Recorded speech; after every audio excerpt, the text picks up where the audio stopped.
সুতরাং এইবারের পরিবর্তনে সবচেয়ে বড় ঘটনা হচ্ছে একটা স্বৈরাচার ফ্যাসিস্ট নৈতিকভাবে অপরাধ করে জাতির সামনে আজকে তার অপদস্থ হয়ে বিদায় নিয়েছে।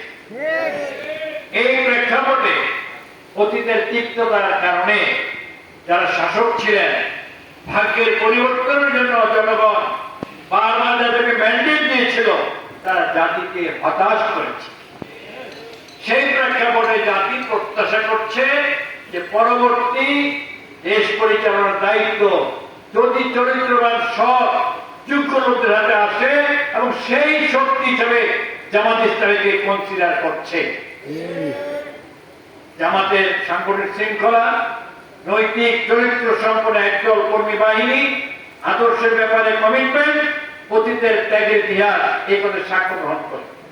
সুতরাং নেতৃবৃন্দকে আজকে এই কথা ভাবতে হবে, আপনারা আমাদের ফিল্ডের লিডার, আপনারা আমাদের ফিল্ডের লিডার। অনেক গুরুত্বপূর্ণ গাইডলাইন দিয়েছেন বুলবুল ভাই, কামাল ভাই কয়েকটা কথা বলেছেন, নুরুল মানিক ভাই বিস্তারিত বলেছেন। আমি এগুলিকে আশা করি আপনারা অনুসরণ করবেন। সব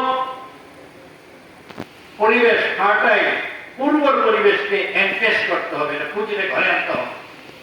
আর এইটার জন্য যোগাযোগের কোনো বিকল্প নেই, যোগাযোগের কোনো বিকল্প নেই।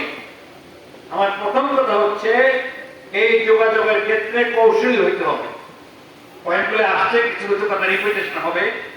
1 নম্বর আমাদের প্রতিবেশীকে টার্গেট করা দরকার, 2 নম্বর আত্মীয় স্বজন, 3 নম্বর পেশাগত কলিগ, 4 নম্বর মসজিদ কমিটির লোকজন, ক্লাব কর্মকর্তা, যুবক, অমুসলিম, বিদেশে অবস্থানরত বাংলাদেশি এক্সপেক্টিভ।